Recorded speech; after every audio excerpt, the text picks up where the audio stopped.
The delicate white rose petals scattered across the perfectly trimmed lawn fluttered in the breeze as the distant whir of helicopter blades sliced through the melody of the string quartet.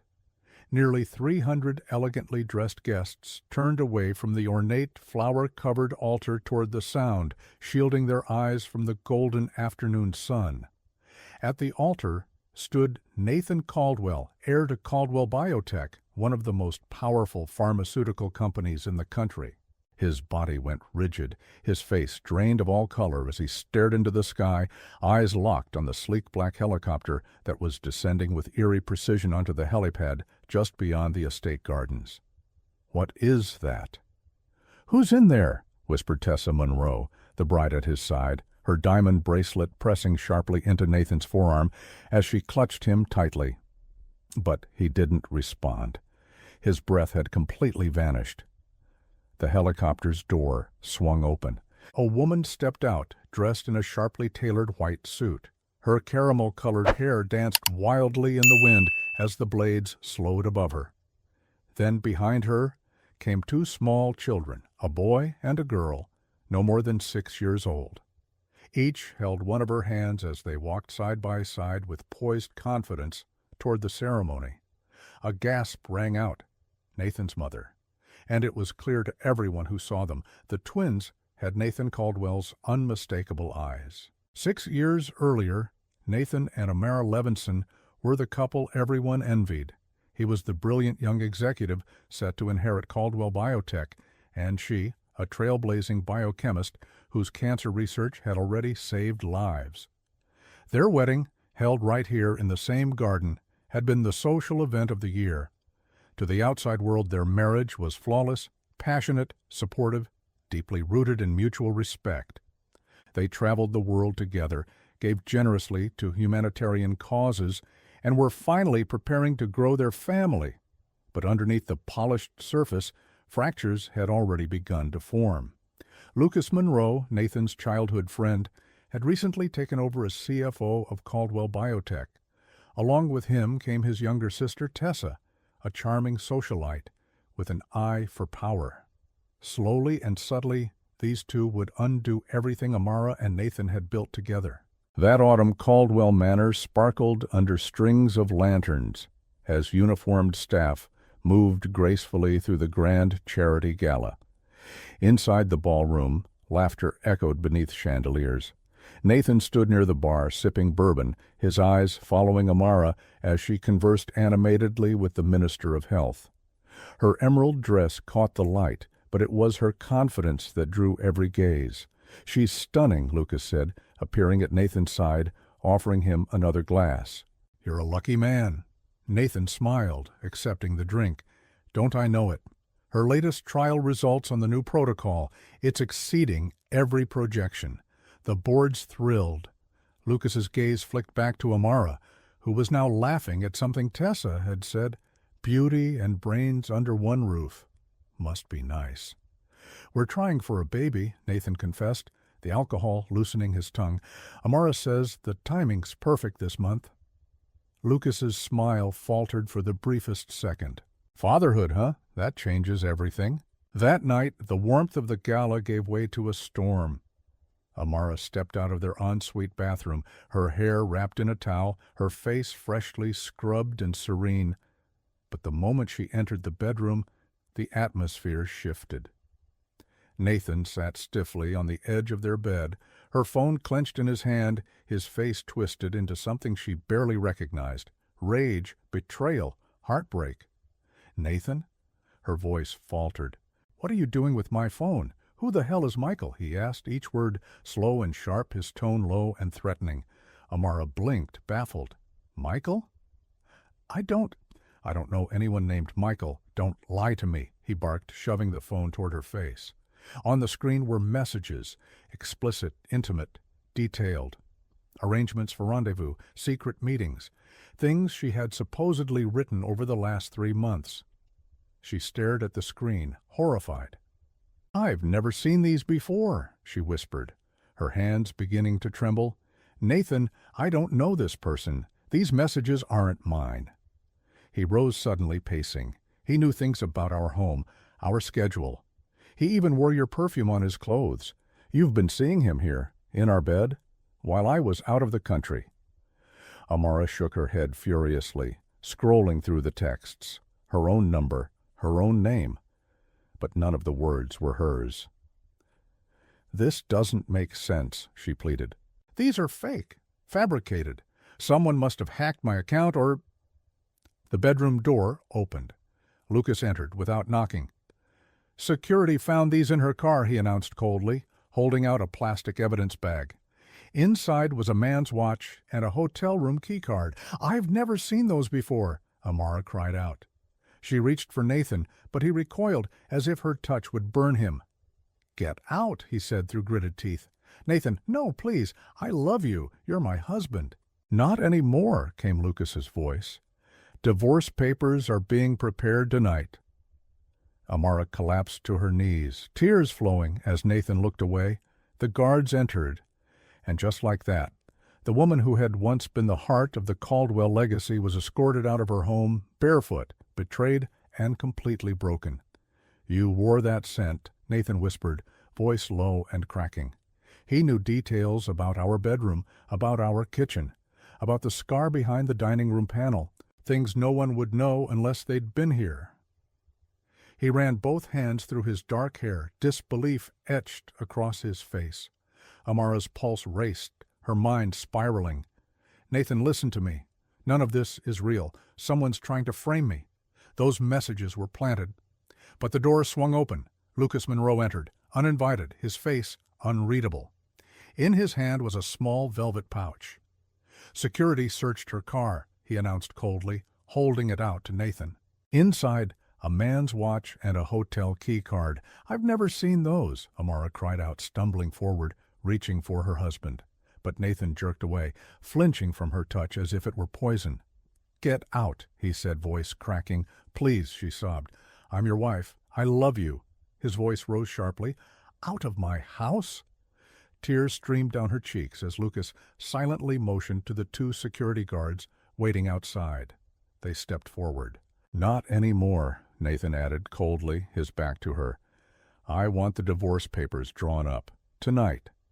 "Already taken care of," Lucas said, not even glancing at her as he delivered the final blow. The next 30 minutes blurred into a nightmare. Still in her nightgown, Amara stood barefoot on the front steps of Caldwell Manor as staff dumped her belongings into the trunk of her car. Suitcases packed in haste, none of which she had touched herself. Above, on the second-floor balcony, Nathan watched. A stone figure, unmoving, expressionless. Beside him stood Lucas, his hand resting on Nathan's shoulder in a show of false sympathy. "Your access cards have been deactivated," the head of security informed her, his tone detached. "Your company accounts will be frozen by morning, and Mr. Caldwell advises you not to contact him or anyone at the firm." Thunder rolled overhead. Rain began to fall. Drenched, broken, and breathless from crying, Amara collapsed into the driver's seat of her car, the door slamming shut behind her. Her phone buzzed with a notification, access to work email revoked. Then another, building clearance denied, and another, preliminary divorce filing, Caldwell vs. Levinson. 5 miles from the estate, she pulled into the empty parking lot of a 24-hour pharmacy, bathed in harsh fluorescent light. Her body trembled. None of this made sense. There had to be an explanation. Someone had orchestrated this, carefully, cruelly. But who and why? Her mind kept circling back to Lucas. The strange moments over the past year, how he always seemed to show up when she and Nathan argued, the quiet suggestions that she was too busy, that she worked too much, traveled too often, the way he looked at her, calculating, always measuring. Then came the nausea again. A wave of sickness hit her, sudden and intense, forcing her out of the car. She barely made it behind the building before she bent over, heaving. It wasn't the first time that week. With shaking hands, she walked back into the pharmacy and bought a pregnancy test. 3 minutes later, in the cold, sterile bathroom under flickering lights, Amara Levinson's world imploded. 2 lines. Positive. She was pregnant. With Nathan's child. And she had just been thrown out like a criminal, based on a lie she couldn't yet prove false. As dawn began to rise over the city, Amara parked across from Caldwell Biotech's headquarters, gathering the courage to try one last time. She made it only as far as the steps before 2 suited guards blocked her path. "Mr. Caldwell does not wish to see you," one said awkwardly. "Please," Amara begged, voice cracking. Just tell him I'm pregnant." The guard looked torn but disappeared inside. She waited, heart pounding. 10 minutes passed like a lifetime. He returned, eyes downcast. "Mr. Caldwell says, given your alleged infidelity, he has no reason to believe the child is his. His legal counsel will be in touch for a paternity test after the birth." Her knees gave out. Through the glass doors of the lobby she could just make out Lucas Monroe, standing in shadow, watching. By that afternoon, Amara's credit cards were declined. By evening, her calls to friends, every mutual connection she and Nathan had shared, went unanswered. The inner circle they'd once hosted at charity events and galas had now become silent strangers. By nightfall, she was sleeping in her car, parked behind a Walmart, 7 weeks pregnant, and utterly alone. Alone, with nowhere to go and no one left to call, Amara spent the night curled up in her car, parked behind a darkened department store. Her breath fogged the windows as she whispered to herself in disbelief. But the universe wasn't done with her yet. 2 weeks later, lying on the crinkled paper of an ultrasound table, she stared at the screen in stunned silence as the technician turned to her with wide eyes. "Congratulations," the woman said gently. "You're having twins." The words hit her like a wave, fear, wonder, heartbreak, all colliding in her chest. A part of her wanted to cry, another part refused to break again. Her first flicker of hope came from an unlikely source. Early one morning, while Amara was dry heaving beside her car in a convenience store parking lot, a voice rang out behind her, blunt and unbothered. "You're either pregnant or dying, dear," said an elderly woman in a blue sweater. "Either way, you need help." The woman's name was Martha Green, a sharp-tongued widow with tired eyes and a quiet kindness. Years ago, cancer had taken her only daughter. She'd lived alone ever since, until now. "I've got an empty room," Martha said as she handed Amara a bottle of water.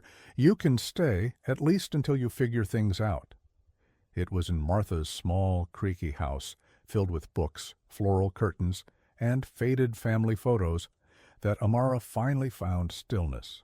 She didn't sleep much, but she thought, she planned, and she remembered. The wedding ring she once wore with pride went to a local pawn shop. It fetched just $112,000, a fraction of its worth, but enough to cover prenatal care, a second-hand laptop, and the beginnings of a new plan. She spent her days hunched at the old kitchen table, meticulously building a digital timeline of everything that had happened. She backed up old emails, preserved message logs, printed receipts, photographed suspicious items. The pieces formed a damning puzzle, and Lucas Monroe's fingerprints were on every piece. Tessa, his sister, had clearly helped. But why? What could they possibly gain by destroying her life? The answer came by accident.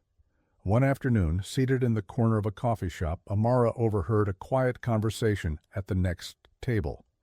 2 men in lab coats spoke in hushed tones, eyes scanning a laptop.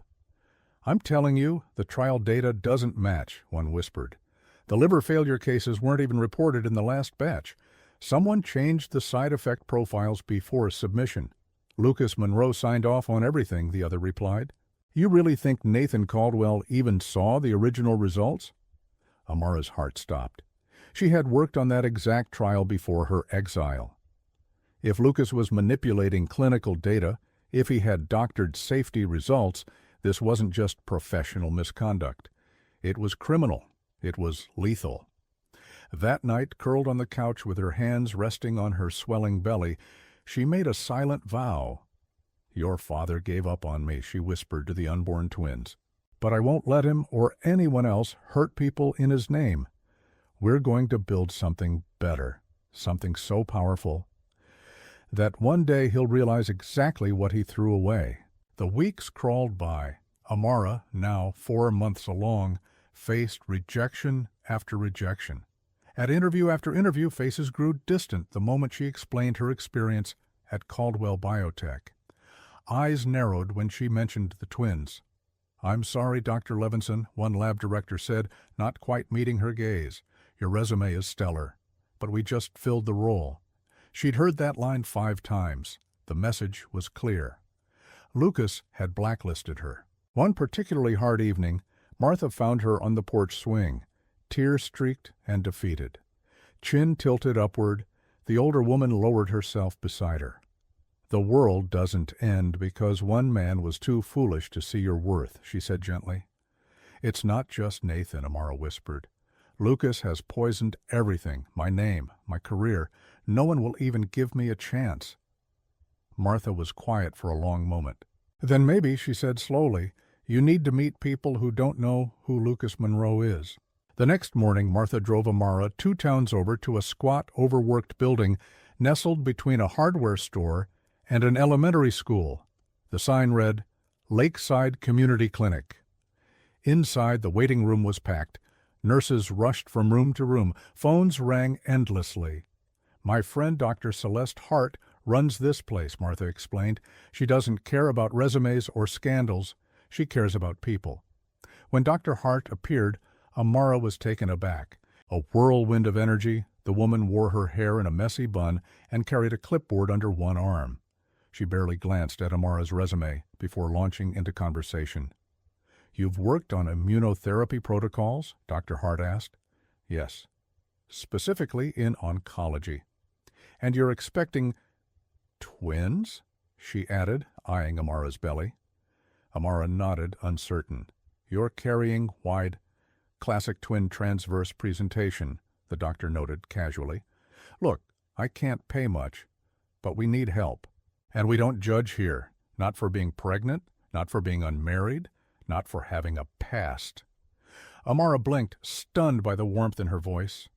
"When can I start?" she asked softly. The work was far from glamorous. She spent her days reviewing patient files, compiling treatment outcomes, and updating the clinic's outdated protocols.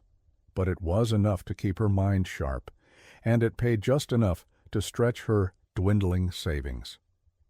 Each evening she returned to Martha's cozy home, where the older woman insisted on cooking and reminding her she wasn't alone.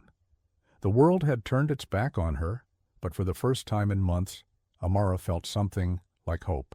The offer came with 2 conditions.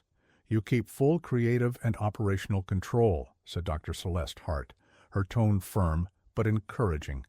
"And every treatment we develop stays affordable, accessible, no overpriced miracles for the elite." Across from her, Amara Levinson blinked, stunned. "Why would you do this?" she asked carefully. After months of deception, cruelty, and exile, such generosity felt almost foreign. "You barely know me, Dr. Hart gave a soft smile, her eyes drifting toward the blanket where Leo and Liana, Amara's twins, were playing quietly under the soft morning sun. "Because 20 years ago," Celeste said, "I was you. Brilliant. Determined. Blindsided by someone I trusted. He built an empire by stealing my research and gouging patients for it, charging 20 times what it cost to make. I've spent 2 decades looking for someone who could help me rewrite that system. And now," she looked back at Amara. "I think I've finally found her." She gestured toward the children. "Think of this as an investment in the next generation." And so Everlight Therapeutics was born in the renovated barn behind Dr. Hart's countryside home. There were no polished boardrooms, no fancy launch parties, just 2 brilliant women, a vision, and a lab built on hope. To keep things quiet and protect herself from retaliation, Amara chose to work under her maiden name, relaunching as Amara Wynn. Her first patent filing was processed without a hitch. Back at Caldwell Biotech, neither Lucas Monroe nor Nathan Caldwell had the faintest idea that their former colleague, the woman they'd thrown into ruinous, was quietly laying the foundation for their fiercest competition yet. By the time the twins turned 2, Everlight had made its first major breakthrough, a cancer treatment that not only rivaled Caldwell's flagship medication, but outperformed it, with half the side effects. FDA approval soon followed. Small-scale production began shortly after. It was Dr. Hart's extensive network, built over years of mentorships and underground collaborations, that opened doors Amara couldn't have pushed alone. Their first major contract came from Horizon Care Network, a hospital group plagued by complaints about Caldwell's expensive and unstable treatments. When Everlight offered an alternative at half the cost with better results, the deal was signed almost instantly. The announcement landed quietly, just a short article in an industry newsletter. Newcomer Everlight Therapeutics, founded by reclusive scientist Amara, secures multi-million-dollar oncology contract with Horizon Care. Back at Caldwell Biotech headquarters, the story caused barely a ripple. A new competitor? Hardly worth noting. But 2 weeks later, when Metropolitan Medical, their largest hospital client, announced it was cutting ties and switching to Everlight, the storm hit. Lucas Monroe stormed into Nathan's office, slamming a printed report onto the desk. "We just lost Metro Medical. That's $30 million in yearly revenue. Gone." Seated behind his large mahogany desk, Nathan Caldwell barely looked up from his planner. "Then, make them a better offer." "I did," Lucas snapped. "They turned it down. Said Everlight's treatment is superior, more effective and dramatically safer. Their exact words were, 'Caldwell's product doesn't compare.'" Now Nathan raised his head, concern flickering in his eyes. "That's impossible," he said. "Our R&D team's been working on that compound for 5 years." Lucas shrugged stiffly. Apparently this Amara figured it out in 2. The name lingered in the air like static. "Win," Nathan murmured, furrowing his brow. "Why does that sound familiar?" "No one knows much about her," Lucas said quickly, smoothing the tension. "She surfaced out of nowhere about 3 years ago. Keeps a low profile, doesn't do press. But her science? Flawless." Nathan leaned back, now visibly intrigued. "I want to meet her." "I'll try," Lucas said with a forced smile. "But my contacts say she doesn't take meetings, especially not with Big Pharma." "Everyone has a price," Nathan replied, already returning to his schedule. "Set up a dinner. We might be better off acquiring Everlight than losing more ground." Lucas hesitated just long enough for doubt to rise, but then nodded. "I'll see what I can do." Across the city, in Everlight's small but thriving headquarters, Amara reviewed quarterly reports while Leo and Liana colored in a corner of her office. "Caldwell lost another contract today," her assistant said, placing fresh data on her desk. "Looks like Horizon East is next." "Their stock dropped 8%, the assistant added. Amara allowed herself a small, quiet smile. How unfortunate for them. "There's also this," her assistant continued, sliding over a glossy magazine. The cover photo showed Nathan Caldwell, arm in arm with Tessa Monroe, both gleaming in designer attire at a spring gala. The headline read, "Heir to Caldwell Biotech, set to marry former CFO's sister in lavish ceremony." Amara studied the image. The same man who had thrown her out in the middle of the night now stood in the spotlight, completely unaware that the woman he'd abandoned had already surpassed him. She looked down at the twins. Leo was carefully outlining stars on his paper. Liana had glued glitter to an entire sheet, declaring it a galaxy of possibilities. Amara didn't flinch at the sight of Nathan, didn't tremble at Tessa's smile. She simply folded the magazine closed and said softly, "Let them celebrate. They have no idea what's coming." He sat in the corner of the room, watching from a distance. Nathan Caldwell, the man who had once claimed to love Amara beyond reason, now silent as the children he had refused to acknowledge, scribbled happily at her feet. He had demanded a paternity test long ago and then never followed through. Now those children, Leo and Liana, were right in front of him, living proof of the life he'd abandoned. "Mom, look," Liana called brightly, holding up a colorful crayon drawing. "It's us!" Amara leaned over, smiling. The picture showed a family: Amara, Leo, Liana, Martha, and Dr. Hart, all holding hands beneath a blue sky. "That's beautiful, sweetheart," she said gently, her voice even, though emotion swirled just beneath the surface. Later that night, with the twins tucked in bed, Amara stood barefoot on her balcony, the city glittering beneath her. In the distance, towering over the skyline, she saw the illuminated spire of Caldwell Biotech's headquarters, the symbol of everything she had lost and rebuilt. 3 years of late nights, sacrifice, and determination had turned Everlight Therapeutics into a genuine force, and now, finally, the impact was undeniable. Hospitals were walking away from Caldwell. Industry insiders were taking notice, but this had never been about revenge. Her phone buzzed on the patio table. A message from her private investigator, someone who had once been a patient, saved by Everlight's early trials, and who now used his background in forensic finance to monitor Caldwell Biotech's activities, found something in their Q2 reports.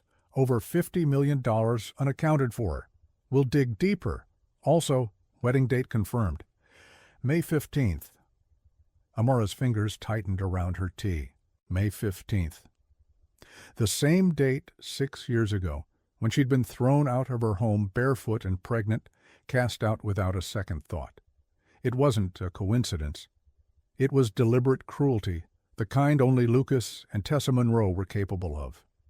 An erasure of her history with Nathan, a symbolic overwrite of the life they'd once shared. But they had miscalculated, because while they'd been planning their grand society wedding, Amara had been building a company, raising a family, and gathering every shred of evidence she would need to bring them down. "You should tell him," Dr. Celeste Hart had said more than once. "The twins deserve to know their father, and he deserves to know the truth about Lucas." Amara had resisted for years. She didn't want to shatter the peaceful life she'd created. But seeing the wedding announcement, complete with lavish spreads and glossy magazine features, had lit something inside her. It wasn't rage, it was clarity. The time had come to end the silence. The Caldwell family estate had never looked so extravagant. Thousands of white roses lined the garden, where 300 guests were seated under canopies of silk and light. The string quartet played softly as waitstaff moved between gilded chairs, offering champagne and smiles. Nathan Caldwell stood at the altar, immaculately dressed in a custom tuxedo. From afar, he looked perfect. But those who knew him best, his parents, seated in the front row, could see it. A subtle shadow in his eyes, a hollowness that lingered behind the smile. They had never truly embraced Tessa Monroe, though they'd remained polite. She was charming, yes, but the kind of charm that masked calculation. Standing near the aisle, Lucas Monroe, Nathan's best man and Caldwell's CFO, surveyed the scene with smug satisfaction. Everything had gone to plan. Within months of removing Amara, he had maneuvered his sister into Nathan's life, used her as both distraction and leverage. Meanwhile, he siphoned company funds, built offshore accounts, and quietly set himself up for the inevitable takeover. Now the ceremony was the final lock in place. The officiant stepped forward, the music shifted, and down the aisle came Tessa, radiant in a designer gown that cost more than most people's homes. Guests smiled. Photos clicked. Then a low rumble, barely audible at first. Helicopter blades. At first, people assumed it was a surprise from the groom, a dramatic flourish for his bride. But Nathan's face turned ashen. He hadn't planned this. He took a step forward, scanning the sky. "What's going on?" Tessa hissed, reaching the altar as murmurs spread through the crowd. Nathan didn't answer.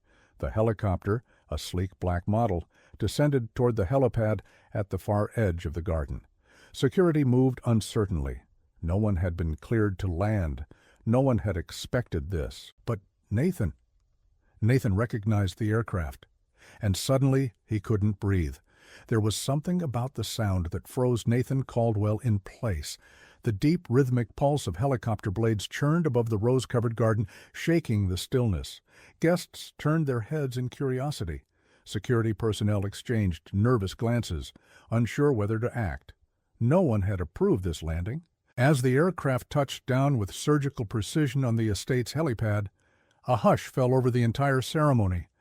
Then the door opened, and Amara Wind stepped out.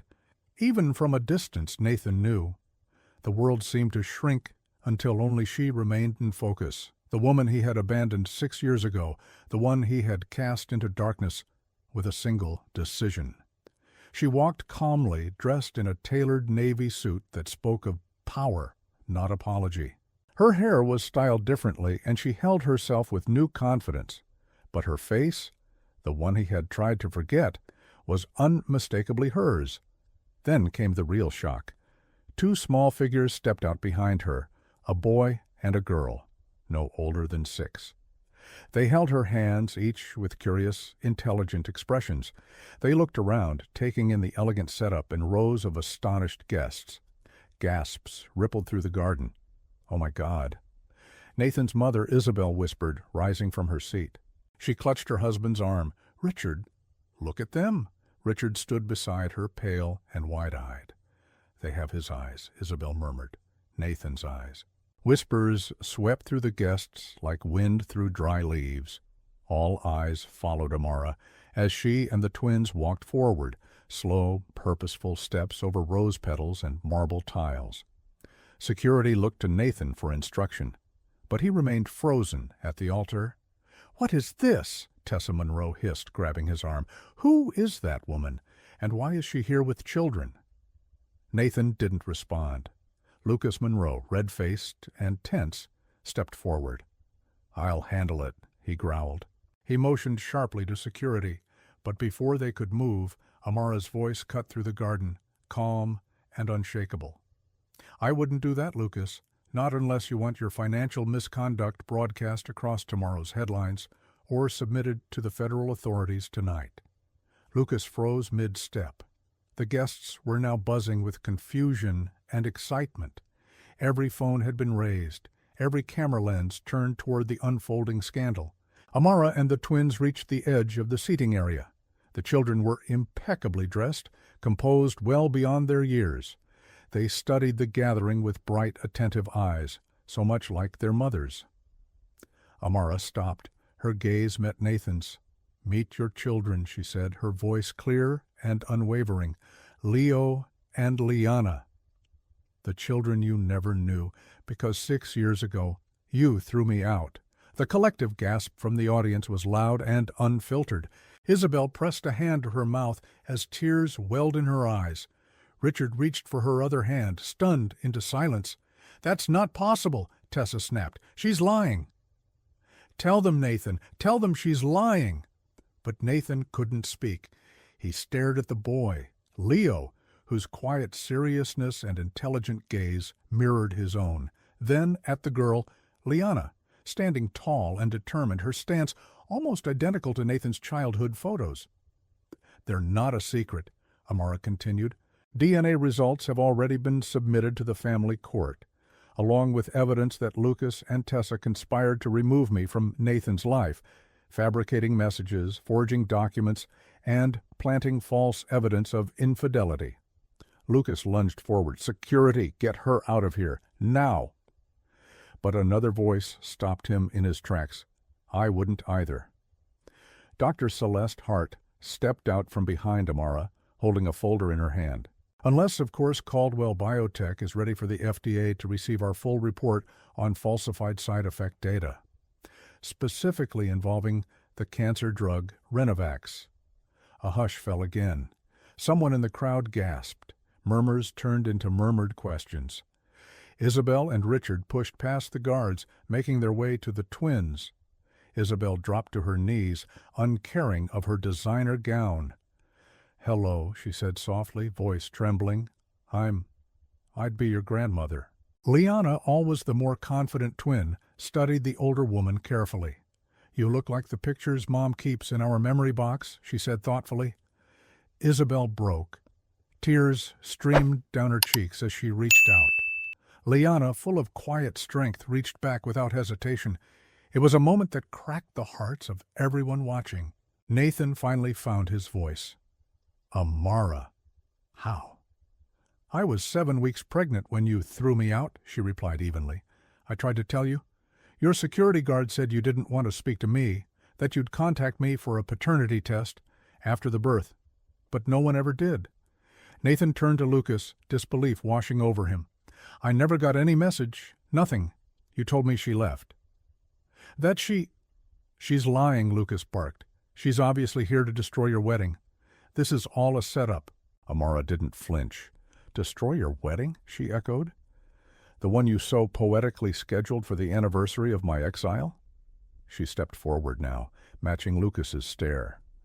"Or perhaps I'm here to reveal that you've embezzled over $50 million from Caldwell Biotech, that you've funneled company funds through shell corporations while letting dangerous drugs reach patients. Or maybe it's just time to tell the truth." "I'm here to inform you," Amara Wynne said evenly, her voice resonating through the tense silence, "that you and Tessa Monroe have embezzled over $80 million from Caldwell Biotech. Or perhaps you'd prefer I simply reveal that I'm the mysterious Amara Wynne, the founder of Everlight Therapeutics, the woman who's been steadily dismantling your empire for the past 3 years." The words struck like thunderclaps. Nathan Caldwell staggered back, reeling from the collision of betrayal, guilt, and dawning realization. His eyes darted between Lucas, Tessa, and the 2 children, Leo and Liana, who stood quietly at Amara's side, unshaken amid the storm they had unknowingly sparked. "This is ridiculous," Tessa snapped, her voice trembling, despite her best efforts to stay composed. "She's unstable, clearly disturbed. We need to have her removed from the premises, immediately." Before Nathan could speak, another voice rose from the back of the garden. "Actually," said a calm, authoritative tone, "I think we'll be removing you, Miss Monroe." Gasps spread like wildfire as 2 individuals in dark suits stepped forward, flashing federal badges. "FBI," one announced.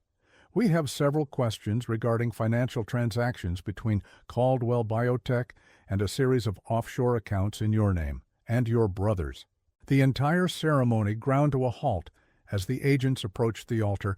Lucas's face twisted into something dark and desperate. Tessa's protest dissolved into stammers as the agents gently but firmly guided the siblings away. Phones recorded. Whispers flew. Some guests stood, stunned. Others lingered, too fascinated to leave what had turned from a high society wedding into a national scandal in real time. Nathan took hesitant steps toward Amara and the twins, his movement sluggish, as if trudging through a flood of realization. Then he knelt, shoulders low, eyes clouded with regret, and looked directly at the children. "Hi," he said, voice cracking. I don't know what to say." Leo, ever cautious, partially hid behind Amara's leg. But Liana, bold and curious, stepped forward and looked him squarely in the eye. "You look like your pictures," she said matter-of-factly. "But Mom says those were from when you were happier." Nathan's lips trembled. "I'm sorry," he whispered. "I didn't know about you.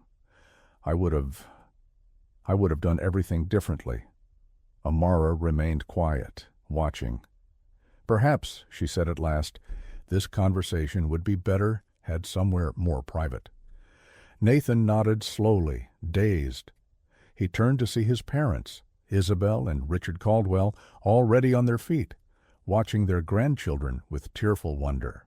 "The helicopter is waiting," Amara added, "unless you'd prefer to stay, and explain to your guests why the bride and best man are being escorted off in handcuffs." As they walked toward the helipad, Nathan found himself beside Amara for the first time in 6 years. Leo and Liana skipped ahead with their fascinated grandparents. "Why now?" Nathan asked quietly. "Why, after all this time?" Amara's expression didn't soften. Because our children deserve to know their father, because your parents deserve to know their grandchildren, and because Lucas and Tessa were days away from completing their hostile takeover of your company." She paused, her voice low but steady. "The wedding date? The same day you kicked me out?" "That wasn't coincidence. That was a calculated attempt to erase me from your life." Nathan looked down, ashamed. The helicopter ride was silent at first, broken only by the soft hum of rotors and the twins' excited pointing as they identified buildings below. Nathan couldn't take his eyes off them. They were bright, articulate, kind. Every small expression, every word. They felt like glimpses into moments he'd never lived. Birthdays, first steps, bedtime stories, little triumphs and scraped knees, an entire life that had unfolded without him. "Where are we going?" he asked softly. "To my home," Amara replied. "There are documents you need to see, evidence, financial records, internal memos, everything Lucas and Tessa have been doing while you were attending galas." She paused. "And there are things the children want to show you." When the helicopter touched down, Nathan stepped out into something he never expected. A rooftop helipad affixed to a sleek glass tower bearing the Everlight Therapeutics logo. He blinked, stunned. This wasn't a company, it was an empire. Inside, they rode a private elevator to a warm, light-filled penthouse. The space was filled with color, laughter, and life. Family photos lined the walls. Artwork, some clearly done by the twins, adorned every room. Leo and Liana dashed to a shelf and began pulling down things to show him. "Come see our room," Liana called. "We have 2 planets and a telescope." "Look at my rock collection," Leo added, already flipping open a labeled box. Nathan followed them with hesitant steps, like a ghost stepping back into a house he once lived in. Everything was unfamiliar, yet hauntingly right. The life Amara had built was not only independent of him, it was better than the one they would have had together, because she had built it on truth and resilience, and he had chosen betrayal. "We want to show you our room," Liana exclaimed, grabbing Nathan's hand with the effortless trust of a child who had never known abandonment. Leo trailed behind more cautiously, his eyes flicking from his father's face to the unfamiliar walls as they moved through the penthouse. Each room in the apartment spoke volumes. Amara's world, built in Nathan's absence. Family photos lined the hall, birthdays, holiday mornings, school projects proudly held aloft. These weren't just decorations, they were evidence of a life lived without him. In the twins' bedroom, the space was divided like a quiet metaphor. Liana's side sparkled with stars and planets, models of the solar system hanging from the ceiling, hand-painted constellations stretching across the walls. Science kits and half-finished experiments cluttered her desk. Leo's half was neat, methodical, stacked books, architectural puzzles, and small, intricate structures made from building sets lined the shelves. Then Nathan noticed a small wooden box tucked beside one of the shelves. It was labeled in bold crayon, "Dad." "Can I show him, Mom?" Liana asked, spotting Amara standing quietly in the doorway. Amara gave a small nod. Liana carefully retrieved the box, opening it on the floor. Inside were yellowed newspaper clippings, old photographs, and, most striking, a wedding announcement with a smiling photo of Nathan and Amara, arm in arm, from years before. "Mom made this," Liana explained simply, "so we'd know who you were." She held up a photo of Nathan giving a speech, younger and full of ambition. She said, "You were really smart, and that's why we're smart too." Part 2. Nathan's throat tightened. His heart ached with a depth he hadn't felt in years. He looked up at Amara, stunned. "You made sure they knew me?" "At least part of you," Amara said softly, "the part that once believed in truth, and science, and family." She turned to leave. "I'll give you some time with them. When you're ready, we need to discuss Lucas." In the living room, Isabel and Richard Caldwell sat stiffly on the edge of a sleek sofa. The stunning decor of the penthouse clashed with their stunned expressions. Richard, once a titan of industry, now looked utterly defeated, clutching a steaming cup of tea like it was his last anchor to reality. "How could we not have known?" he asked quietly. Amara sat across from them, measured and poised. Because Lucas was meticulous. He intercepted communications, falsified documents, controlled who Nathan saw, what he read, and how information reached him. But why? Isabel asked, her voice trembling. What would he gain from this level of deceit? Amara reached for her laptop and opened a file. "Control," she said simply, "of your son, of Caldwell Biotech." Once Tessa and Nathan were married, she would have had access to his personal accounts and voting shares. Lucas had already begun the asset transfer process. The company would have been his completely within months. She rotated the laptop, revealing spreadsheets, offshore transactions, and email chains. Names, dates, dollar signs, everything. "These are board-level reports," Richard said, horror creeping into his voice. "Where did you get these?" "I have allies inside the company," Amara replied. "People who still believe in Caldwell Biotech's original mission. People who trusted me when no one else would." Nathan entered the room, visibly moved, his tie loosened, his expression raw from what he'd just experienced with his children. "They're amazing," he said, almost in disbelief. "I don't know how you did it, raising them and building this." "I didn't do it alone," Amara replied. "Dr. Hart gave me a lab, and Martha Green, an elderly widow, took me in when I was pregnant, homeless, and blacklisted from every lab in the state."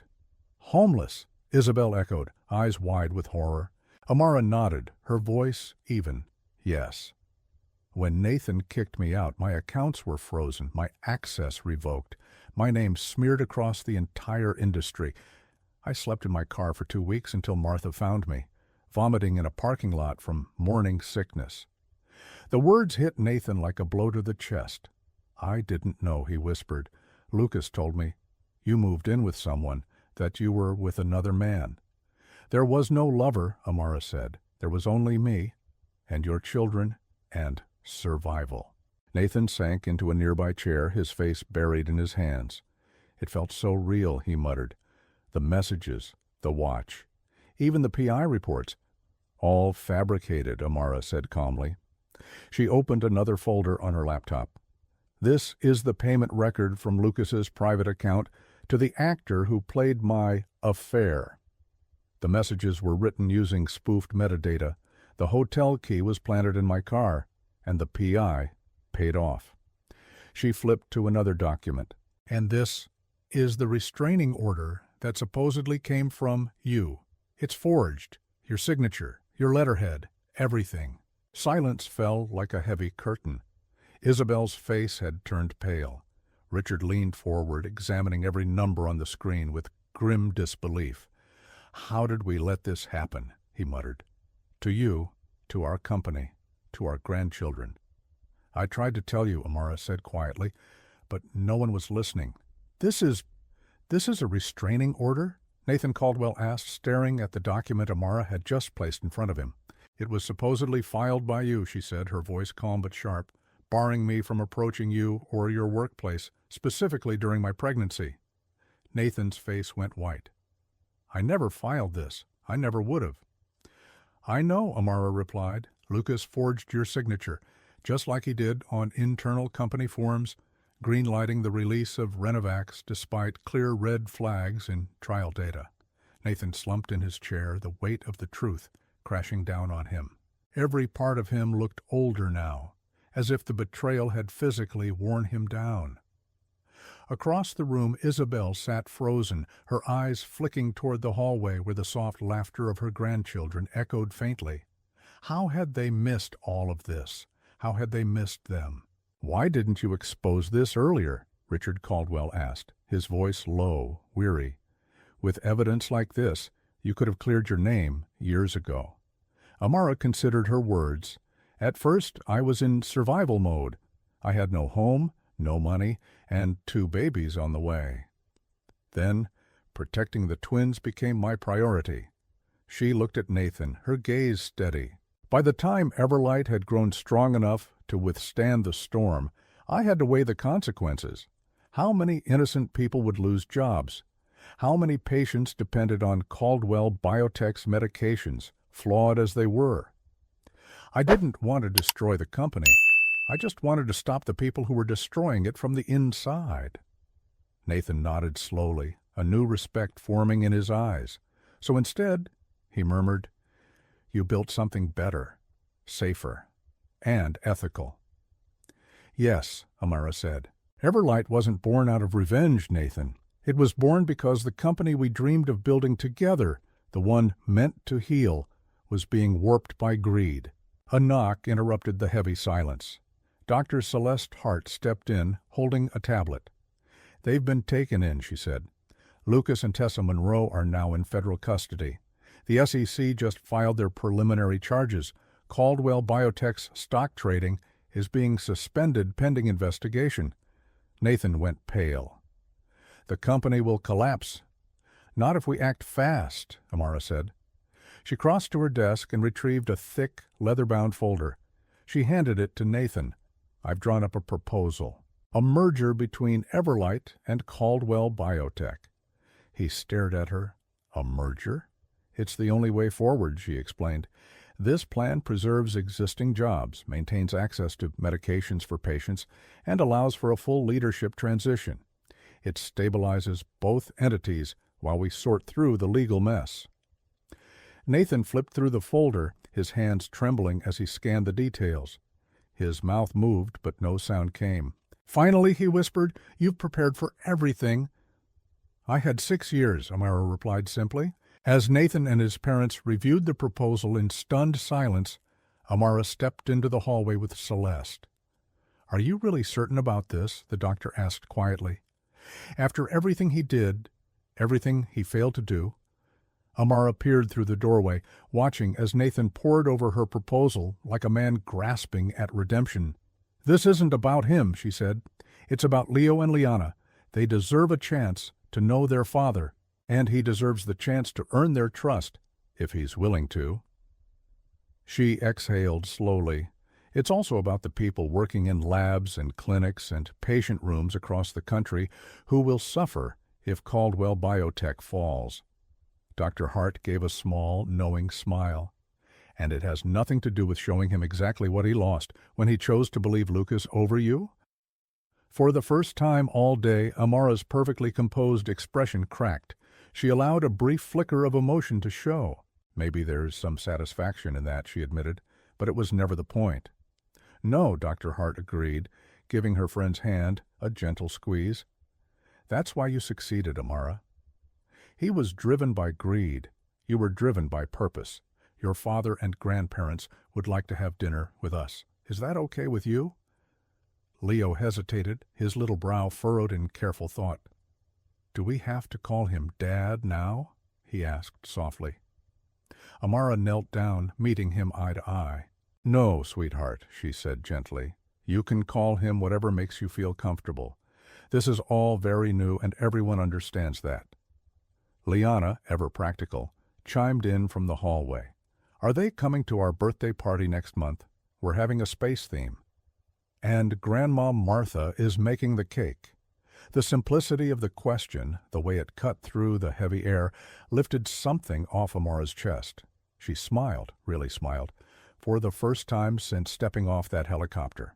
That's something we can talk about over dinner, she said. But for now, why don't you both go wash up? I'll check on our guests. As the twins scampered off, their laughter echoing down the hallway, Amara returned to the living room. Nathan, Isabel, and Richard Caldwell were in the middle of an intense, quiet conversation when she entered. They stopped talking immediately. The twins would like to know if you're staying for dinner, Amara said, her voice carefully neutral. And Liana's already planning next month's birthday party. Apparently, she's expecting you to attend. Nathan looked up, his eyes red-rimmed but determined. I'd like that, both actually, the dinner and, if you'll allow it, the birthday too. We understand if it's too soon, Isabel added gently. We've missed so much already. We don't want to overwhelm them. Amara studied the faces of the people who had once been her family, now strangers, connected only by blood to the two little souls who meant everything to her. "Dinner is a good place to start," she said finally. "As for the future, that depends on the twins. Their comfort is my priority." "It should be," Richard said solemnly. "We failed them. And you. Whatever boundaries you set, we'll respect them." Martha Green arrived not long after, holding a tray of lemon tartlets and a small, sarcastic smile. Her introduction to the Caldwells was awkward. Isabel looked stunned by the older woman's bluntness, but the room warmed quickly when Nathan took her hand and said, his voice cracking, "Thank you for taking in Amara when none of us did." "Someone had to show some damn sense," Martha replied with a shrug. "Lucky for you all. I'm too old to care about corporate drama and too stubborn to be intimidated by rich fools." The dinner that followed was surreal. Two worlds, which had existed in complete isolation from each other for 6 years, now sat across the same dining table. The twins, adaptable as children often are, seemed to take everything in stride. Liana grilled Isabel about which planet she liked best. Leo asked Richard if he knew how to pronounce the names of all the rocks in his new collection. Nathan watched his children with awe and sorrow, awed by who they were becoming, and grieving every moment he had missed. When bedtime came, the grandparents surprised everyone by volunteering to help tuck the twins in. It was chaotic and sweet and real. Back in the quiet of the study, Nathan and Amara sat across from each other, the soft hum of the city beyond the windows. "I don't know how to thank you," Nathan said finally, "not just for the proposal, but for everything." He gestured helplessly. "For making sure they knew me, even when you had every reason to erase me." "They deserve to know their story," Amara replied simply, "their whole story. My pain with you didn't change the fact that you're their father." Nathan looked at her, his gaze soft but searching. "And now?"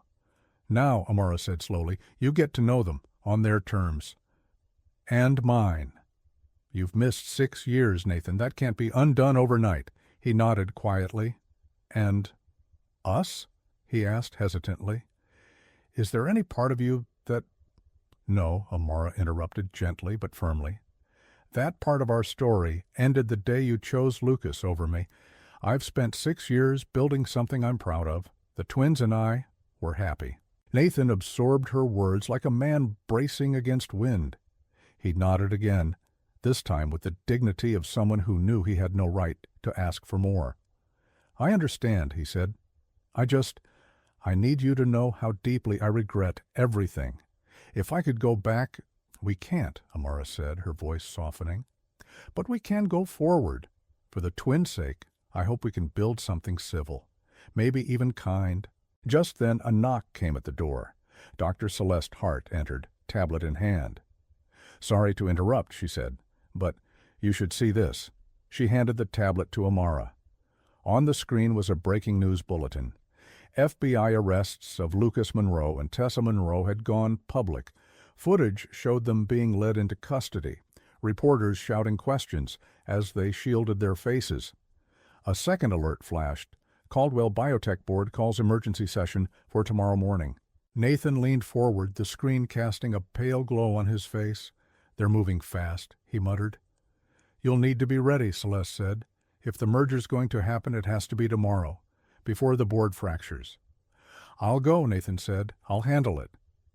Amara gave a small nod. "Your parents have copies of the proposal. They should be in the room with you." Nathan stood slowly, his eyes resting one last time on the hallway where laughter still lingered. "Thank you," he said again, "for everything, for giving me a chance to rebuild, even if it's just as a father." "I should go," Nathan Caldwell said, rubbing his temples, the tension already knotting behind his eyes.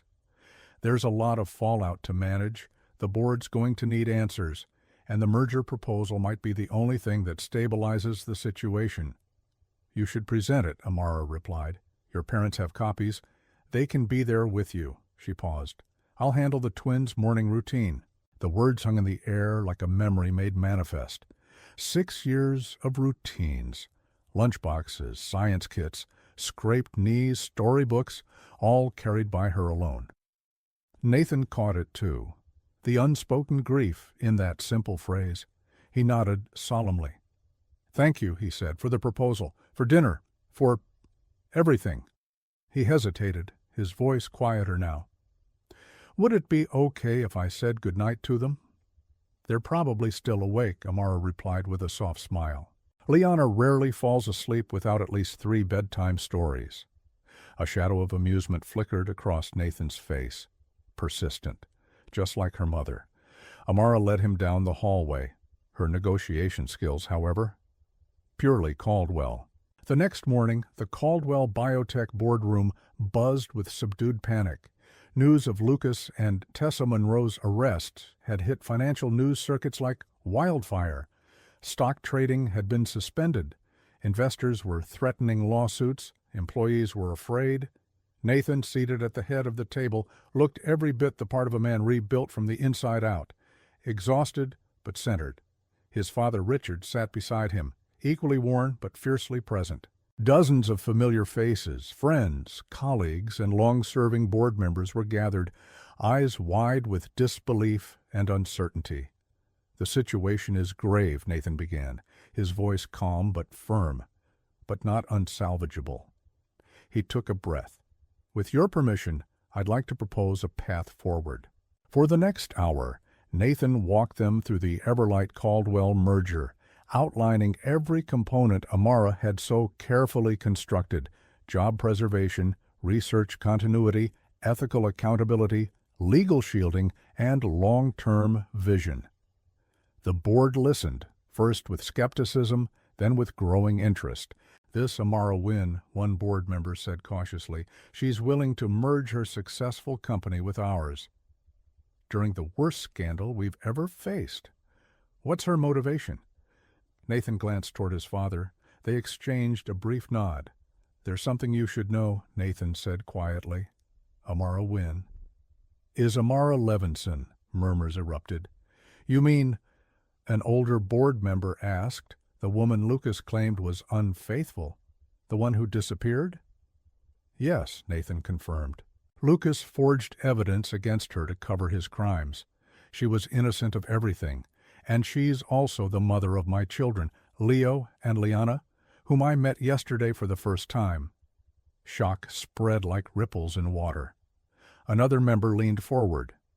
"So our biggest competitor is your ex-wife?"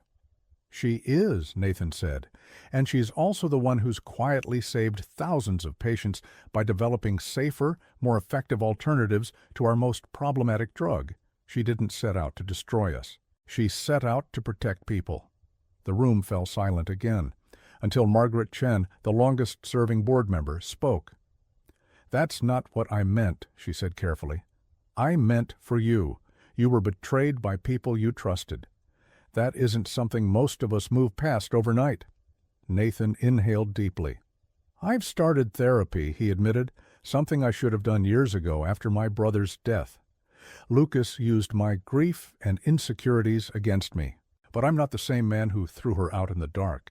He looked around the table. "I can't undo what I did, but I can make sure I never repeat those mistakes, and I can fight to preserve what we built, ethically." The merger proposal passed unanimously. By evening, every major financial publication carried the headline, "Everlight and Caldwell Biotech announce historic merger amidst scandal." Amara Wynn revealed as Nathan Caldwell's ex-wife in stunning personal and corporate reunion. What captivated the public most wasn't the merger. It was the story behind it. The wronged woman returning, not with revenge, but with children, purpose, and a company that was eclipsing the one that cast her out. Requests for interviews flooded in. Amara declined them all. "I should get going," Nathan Caldwell said with a grimace, as he stood adjusting his blazer. "There is going to be fallout. The merger proposal could help keep things afloat if it's presented properly." Amara nodded. "Your parents have copies. They can support you. I'll handle the twins' morning routine." Her voice was steady, but the subtext lingered. 6 years of solo routines, silent breakfasts, bedtime battles, scraped knees and science projects, all carried on her shoulders alone. The words hit Nathan harder than any accusation could have. He gave her a small, grateful nod. "Thank you," he said quietly, "for the proposal, for dinner, for everything." He lingered for a second. "Would it be okay if I said good night?" "They're probably still up," Amara replied with a small smile. Liana rarely sleeps before getting 3 bedtime stories out of someone. A rare, almost wistful smile passed over Nathan's face. "She's persistent, just like her mother." Amara chuckled as she led him down the hallway. "Her stubbornness? That's all Caldwell." Across town, the Caldwell Biotech boardroom was filled with tension thick enough to cut. Board members, most of whom had known Richard Caldwell and his son for decades, looked around at one another in disbelief. Some whispered in tight clusters. Others sat stiffly, faces pale with stress. The arrests of Lucas and Tessa Monroe had thrown the company into turmoil, and now they faced a financial, legal, and reputational firestorm. Nathan entered with quiet purpose, his father at his side. Both men looked drained, but resolute. "The company is facing the most serious crisis in its history," Nathan began, standing at the head of the table. "But it is not beyond saving." He took a slow breath, then held up a thick folder. "This is a merger proposal, a path forward." For the next hour, Nathan laid out the full framework of Everlight Therapeutics and Caldwell Biotech's proposed unification. He detailed Amara's ethical research model, her FDA approvals, her alternative formulations. He outlined how combining Everlight's innovation with Caldwell's infrastructure could preserve jobs, stabilize the market, and maintain patient trust. Skepticism faded into cautious optimism. Still, one board member raised a hand. "This Amara win. She's willing to merge her successful company with ours during a crisis this big? What's in it for her?" Nathan glanced at his father, then back to the room. "There's something you should know," he said quietly. "Amara Wynne is Amara Levinson, my ex-wife." A wave of murmurs rolled through the boardroom like thunder. Another member, older and more curious than shocked, leaned forward. "Wait, the woman Lucas accused of infidelity? Who vanished years ago?" "She didn't vanish," Nathan said. "She was forced out. Lucas framed her to hide his financial crimes. The messages were forged. The evidence was fake. She was innocent. I just didn't know it until recently." Another voice piped up, incredulous. "And now she's our biggest competitor?" Nathan nodded. "She is. And she's also the mother of my twins. I met them yesterday, for the first time." The silence that followed was almost reverent. It was Margaret Chen, the most respected member of the board, who finally broke it. "That's not what I meant," she said softly. "I meant for you. You were betrayed by someone you trusted. That kind of wound doesn't heal easily. How are you handling this?" Nathan looked at her. He didn't flinch from the question. "I've started therapy," he said, "something I should have done years ago, after my brother passed. Lucas used my grief, my insecurities, and my need to believe someone had my back. He used it all." He glanced around the table. "But I'm not the same man who let her walk away." He paused. "I can't undo what I did, but I can make sure I never make that kind of mistake again. This merger, it's more than strategy, it's responsibility." When the vote came, it was unanimous. The merger was approved. By nightfall, the headlines were everywhere. Everlight and Caldwell announce merger amidst corporate scandal, Amara Wynne revealed as Nathan Caldwell's ex-wife and mother of his twins. It wasn't just the merger that captivated the public. It was the human story behind it. The brilliant woman cast aside. The empire she built in silence. The return with her children, her evidence, and her resolve. Request after request poured in from media outlets, but Amara declined them all. "This isn't a story about revenge," she told her PR team. "It's a story about healing." Requests for interviews poured in from every corner. Business magazines, investigative journalists, even talk shows wanting to frame it as a scandal-turned success. Amara Wynn declined them all. "This isn't a tabloid drama," she told her PR team calmly. "It's a business merger. Yes, it has personal layers, but those don't belong to the public." Privately, though, life was shifting. Over the following weeks, Nathan Caldwell's relationship with the twins began to evolve, not forced, but steadily and with intention. Leo, cautious and analytical, warmed slowly. But the turning point came when he discovered Nathan's personal library, entire shelves devoted to geology and natural science. They spent hours discussing minerals and tectonic plates, Nathan often just listening with wonder. Liana, on the other hand, adopted Nathan with characteristic matter-of-factness. To her, he simply was now part of her orbit, like Jupiter or Mars, gravitational, undeniable, and folded easily into her galaxy of people. Their 7th birthday was approaching, and it quickly became the focal point for both sides of the newly entangled family. Nathan approached every planning session with care, repeatedly checking with Amara about what was appropriate. "Nothing extravagant," she reminded him gently. "They don't need luxury gifts to make up for lost time." "I know," Nathan replied, genuinely. "I just want it to be meaningful." The day before the party, Nathan and Dr. Celeste Hart arrived at Amara's penthouse with something extra. "We have a proposal," Dr. Hart said cheerfully. Amara raised a brow. "I thought everything was handled. Martha's baking the cake, decorations are ready, and the planetarium visit is locked in." "This would be an addition," Nathan said. "Only if you're okay with it." He outlined their plan, a private evening session at a professional observatory, timed perfectly with a rare clear sky forecast. The children and their friends would get access to powerful telescopes. Several planets would be visible that night. "That's actually perfect," Amara admitted. "Liana will lose her mind." Nathan hesitated, then added, "And for Leo, I've arranged for a geologist from the Natural History Museum to visit during the party. He's bringing real specimens, including a fragment from the meteorite that formed Cradle Basin." Amara looked at him, this time with a smile that touched the edges of something deeper. "You've been paying attention."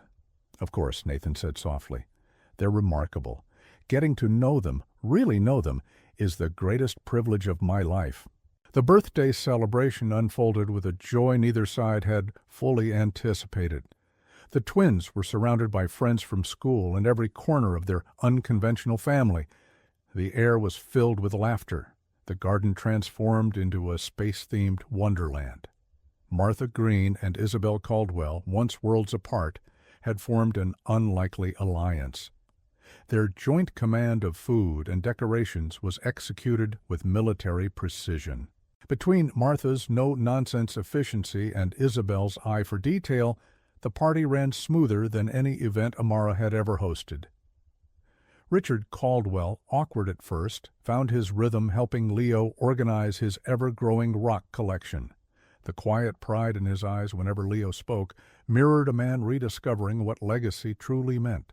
That evening, after the guests had gone, and only the inner circle remained, the family gathered at the observatory Nathan had arranged. Liana darted from telescope to telescope, breathless with excitement. "Look, Saturn has rings, real rings." Leo sat nearby, diligently recording every observation in a special notebook Nathan had given him earlier. His notes were organized, scientific, and proud. As the twins stayed occupied with Dr.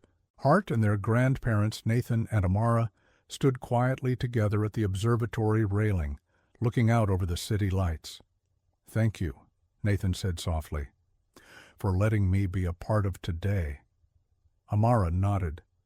Her features softened in the dim glow of the moonlight. "You did well," she replied.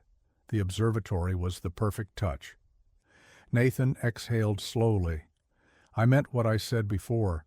Getting to know them, even with all the time I missed, is the greatest gift I could have been given." She turned to look at him, studying the man who had once broken her, and who now stood beside her, humbled, changed. "You've changed," she said. "I had to," he replied. "The man I used to be lost everything that mattered, because he couldn't see what was right in front of him." "Not everything," Amara said gently, nodding toward the children. "They're still yours, in the ways that matter most." "Because of you," Nathan said quietly. "Because you made sure they knew me, even when I didn't deserve it." A comfortable silence settled between them, not romantic, but something else entirely. A quiet respect, a shared love for two extraordinary children. "Mom! Dad!" Liana's voice rang out. They both turned instinctively. She stood by a telescope, waving excitedly. "They found planetary rings. Come see!" The word Dad came so naturally it almost knocked the breath from Nathan's lungs. He glanced at Amara, who gave a small, understanding nod, and together they walked toward their daughter. "I know we can't go back to what we were," Nathan Caldwell said, his voice low as they stood at the edge of the observatory lawn, the stars glittering overhead. "And I've accepted that." He glanced at Amara, sincerity softening his features. "But I want you to know, I'm grateful for this second chance to be part of their lives, even if it's just as a co-parent and a business partner." Amara considered his words, the air between them filled with the distant sound of Leo's laughter and Liana's excited chatter. "Life rarely gives us what we expect," she said thoughtfully.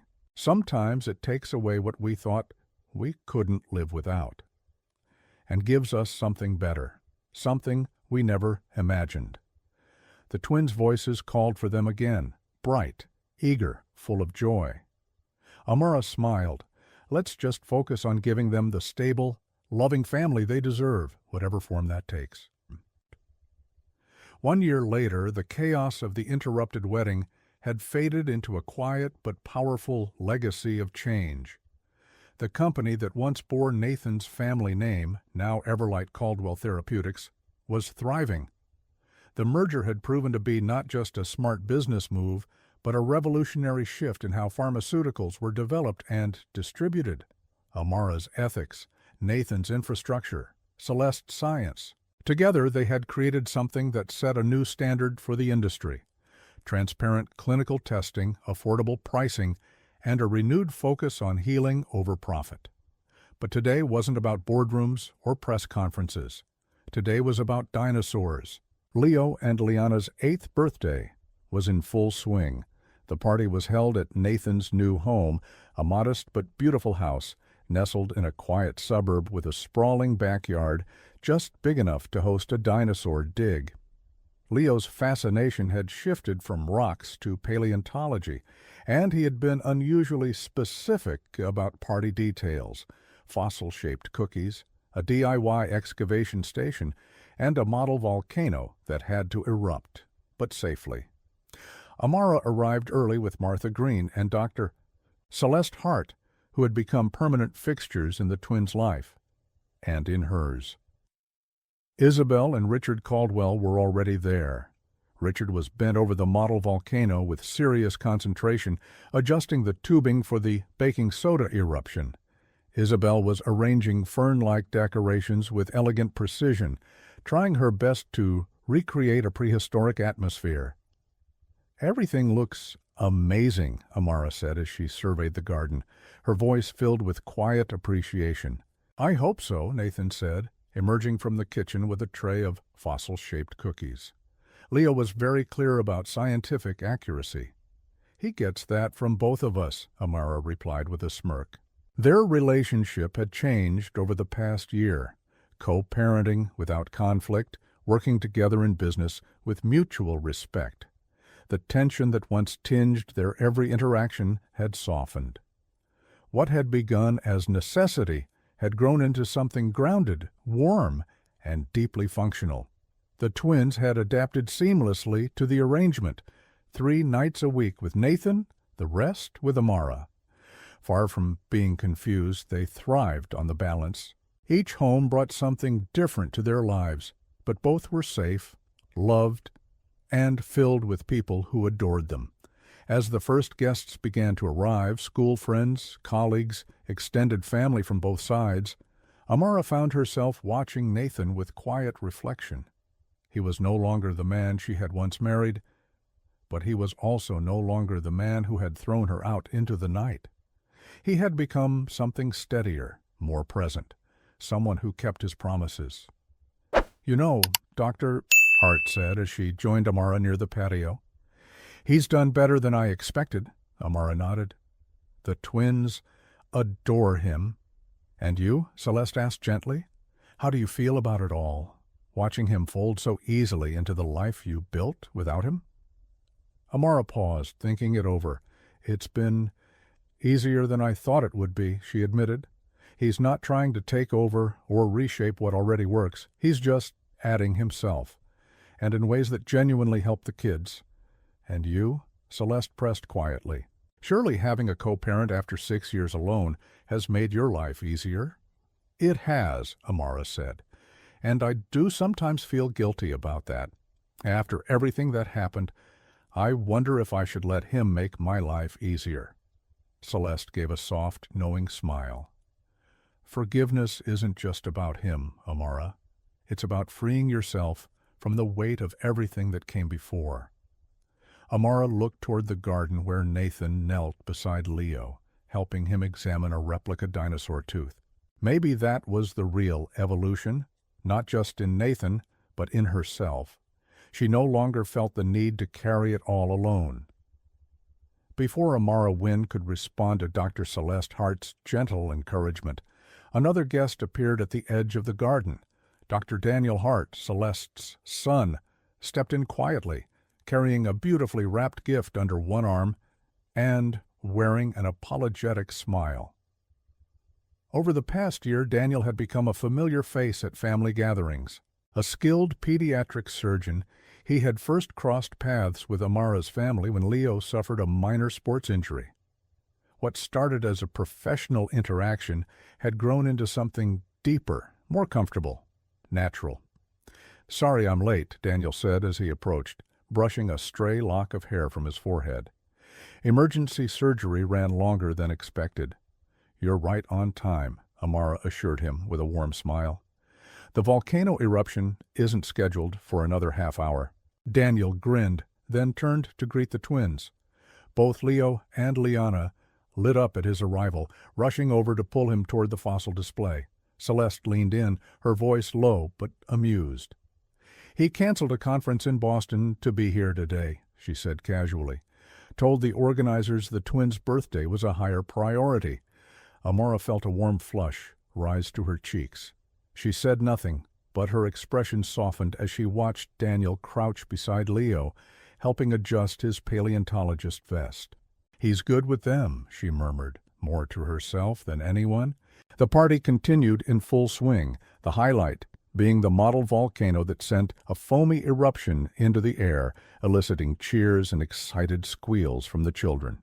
As the sun dipped lower, candles were lit on the dinosaur cake. Surrounded by family and friends, Leo and Liana blew them out together, their faces aglow with laughter. Later, as the garden began to quiet and guests slowly filtered out, Nathan Caldwell approached Amara with 2 glasses of champagne. "A toast?" he offered. She accepted. "To Leo and Liana," Nathan said. "May they always carry this kind of joy with them." Amara clinked her glass lightly against his. "And may they always know how loved they are." They sipped in companionable silence, watching the twins excitedly show off their fossil specimens to Daniel, who dutifully examined each one with mock seriousness. "I've been meaning to tell you," Nathan said finally, setting his glass down on the edge of the patio. "The investigation into Lucas and Tessa is complete. Their sentencing is next month." Amara nodded. The legal battle had been long and brutal, uncovering a web of fraud far more extensive than anyone had realized. "Did they ever say why?" she asked quietly. "Why they targeted me so specifically?" "Lucas admitted it," Nathan replied. "He said he knew you were getting too close." You would have exposed the falsified trial data. Removing you was about protecting himself. And Tessa? Amara asked. Nathan's mouth tightened slightly. She resented you, resented us. Apparently, she saw the whole scheme as a shortcut to the wealth and status she always believed she deserved. Amara absorbed the information silently. So many nights she had replayed those moments, questioning her reality, wondering if she had missed some sign. "It's strange," she said after a long pause, "how different everything might have been if you had just listened that night." "I know." Nathan's voice was filled with regret. "Not a day goes by that I don't think about it. If I could undo any moment in my life, it would be that one." Amara looked out over the garden. Leo was showing Daniel his fossil journal, while Liana tried to teach Isabel the difference between a Triceratops and a Stegosaurus. "And yet," Amara said with a quiet smile, "if you had, Everlight wouldn't exist. Your parents would never have been terrified by Martha's brutally honest commentary on modern parenting, and Dr. Hart and I wouldn't have revolutionized cancer treatment." Nathan gave a self-deprecating chuckle. "So what you're saying is, my greatest failure had a silver lining?" Amara's smile widened. "Perhaps, though the cost was enormous." Just then, Daniel returned, slightly flushed from his scientific duties. "Sorry to interrupt," he said, addressing Amara, "but Leo insists that only a medical doctor can properly verify the authenticity of his fossil collection."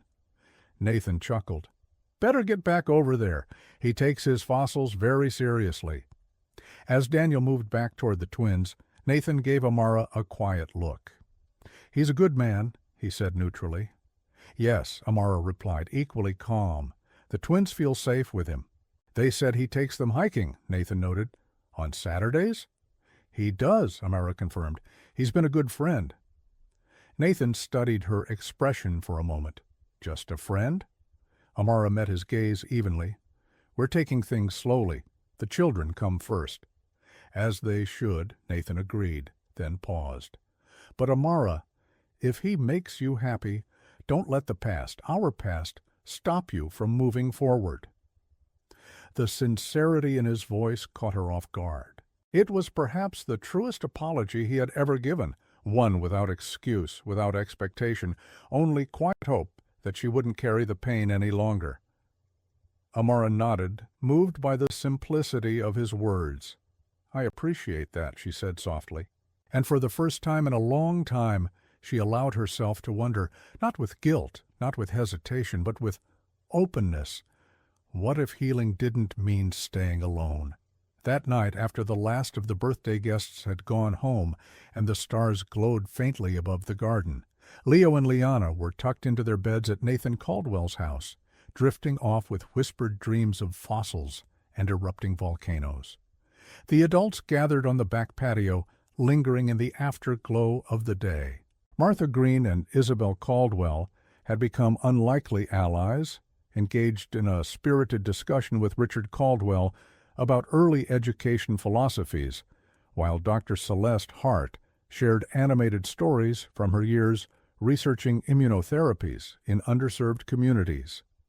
On a bench a few feet away, Amara Wynne and Dr. Daniel Hart sat close, relaxed, comfortable.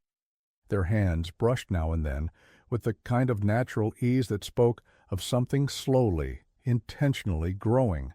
Nathan, watching from across the patio, smiled quietly to himself, then turned his attention back to the conversation. As the night wore on and midnight approached, Martha finally stood and stretched. "Well, I'm old and grumpy and no longer interested in late-night debates. Time for me to head out," she declared, her signature candor drawing soft laughter from the group. As the others rose to say their goodbyes, Daniel turned to Amara. "I'll walk you out," he offered. They moved toward the front door, coats draped over their arms. In the quiet hallway, Daniel hesitated. "I've been meaning to ask you something," he began, voice gentle. Amara tilted her head, curious. "What's that?" "There's a medical conference in Vienna next month," he said. 3 days. But I was thinking maybe we extend it a week, you and me, the city, just us." The invitation hung in the air, not just about travel, but the possibility of defining something between them. Amara hesitated, her instincts for caution kicking in. "I'd need to check with Nathan," she said, "about the twins." Daniel gave a sheepish smile. "Already did. He said he'd rearrange his schedule to have them that week. Dr. Hart also offered to help." Amara raised an eyebrow, amused. "You've been planning this?"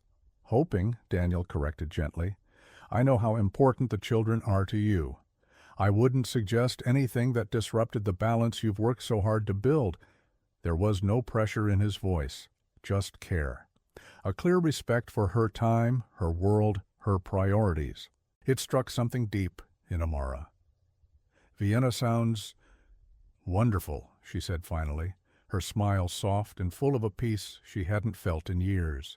The next morning was one of those rare, quiet Sundays that seemed to hold everything gently in its hands.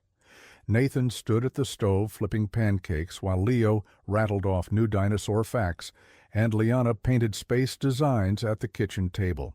Amara had arrived to collect them, with Daniel in tow. He had offered to drive them to Weekend Science Club, a new routine they all shared with ease. As coffee brewed and dishes clinked softly in the background, the four adults moved through the kitchen like a well-practiced team. Daniel discussed the twins' growing academic interests with Nathan, while Amara jotted down schedule changes on a notepad. It was domestic, cooperative, and beautifully normal. When the twins ran off to grab their backpacks, Nathan quietly pulled Amara aside. "I wanted to thank you," he said, voice low. "For what?" Amara asked, surprised. "For letting me be part of their lives," he said simply. "You could have chosen bitterness. You had every reason to, but you didn't." She studied his face, the lines of regret still present, but no longer driving him. "Do you want to know the real secret?" she asked. Nathan nodded. "The one thing that ultimately ruined you wasn't the twins, or the company, or even Lucas and Tessa," she said gently. "It was the fact that I showed you something you didn't believe in at the time, that redemption is possible. But forgiveness," she paused, "forgiveness has to be earned every single day." Her voice wasn't bitter, just honest. Nathan's expression faltered, the weight of her truth settling across his chest. But there was no protest in him, only understanding. "You're right," he said quietly. "The man who threw you out that night wouldn't have heard any of that." "And the man standing here now?" Amara asked. "Understands completely," Nathan said, and that was enough. "Mom, Dad," Liana called from the hallway. "We're ready?" Amara turned. Leo was adjusting the straps on his dinosaur diorama while Liana held her constellation notebook. Before walking toward them, Nathan spoke one last time, this time gently. "Amara, are you happy?" She paused, then looked toward the hallway where Daniel was gently helping Leo clip his project into his backpack. The twins were laughing. Light filled the space. She smiled, real and full. "Yes," she said honestly. "Not in the way I once imagined, but maybe in a better way than I could have planned." Surrounded by laughter, science projects, and the peaceful hum of a Sunday morning, Amara Wynne took one last look around the living room of Nathan Caldwell's home. It was a scene she never could have imagined years ago, a family she hadn't planned for, shaped not by traditional paths, but by resilience, by healing, by the deliberate choice to rise. She had gone from being homeless and betrayed to building one of the most respected biotech companies in the country. She had raised two brilliant children, Leo and Liana, entirely on her own. And now she had arrived at a place of quiet peace, of unshakable purpose, and most surprisingly, of forgiveness. Yes, she thought to herself with a soft, private smile. Not in the way I once imagined, but maybe in a better way than I could have planned. Outside, as they prepared to go their separate ways, the twins with Daniel Hart and Amara to Weekend Science Club, and Nathan off to a board meeting, Leo suddenly paused at the door, his tone unusually serious. "Wait," he said, eyes wide. "We forgot something really important." The adults exchanged concerned glances. "What is it, sweetheart?" Amara asked. "Our family photo," Leo declared, pointing to the camera still sitting on the entry table from the birthday party. "We're supposed to take one after every birthday. It's tradition." The simplicity of the request silenced everyone for a beat. In that moment, the adults, all from very different parts of Amara's life, seemed to realize just how deeply the children had rooted themselves in this new kind of family. Liana, ever the problem solver, grabbed the camera. "We need the timer," she said, already setting it up. "Everyone by the garden wall. Hurry!" They assembled as directed. Nathan and Amara took their places with the twins between them. Daniel stood just beside Amara, his hand resting protectively behind Leo. Martha, Celeste, Isabel, and Richard filled in around them with surprising ease. The timer ticked down, and then click. The camera flashed, capturing a scene that would have seemed impossible 2 years ago. Not a perfect family, but a real one. A resilient, chosen, imperfectly beautiful constellation of people who had placed love above resentment, forgiveness above revenge. That evening, back in her penthouse, Amara sat at her dining table while Leo and Liana finished their homework nearby. Outside, the city shimmered, lights glinting off the windows of Everlight Caldwell's sleek new headquarters just across the skyline. As she reviewed a final proposal for a new clinical initiative, her phone buzzed. It was a message from Nathan. A single image, the photo they had taken just hours earlier, and a message. Not what either of us imagined, but perhaps better than what we planned. "Thank you for showing me that the most powerful revenge wasn't destruction. It was creation." Amara stared at the photo for a long time. Leo's wide smile, Liana's arm linked with hers, Daniel's steady, thoughtful presence, Martha's playful scowl, Isabel's tentative joy, and Nathan, no longer the man who once turned his back, but the one who had stayed to face what he had lost, and what he could now help rebuild. She looked back at her children, their heads bent over worksheets, pencils tapping, voices murmuring as they discussed planets and prehistoric fish. Nathan was right. The revenge she had taken wasn't about ruining him or his company. It had been about creating something so extraordinary from the ashes that it transformed everyone it touched, including, perhaps most profoundly, herself. What would you have done in Amara's position? Would you have chosen vengeance, silence, reconciliation, or something entirely different? The choices we make in our darkest moments often reveal more about who we are than anything we do in times of ease. Amara chose growth. She chose to fight, not to destroy, but to build, to protect, to transform. And in doing so, she didn't just rewrite her own future, she reshaped the future for her children, her industry, and everyone whose lives were touched by her courage.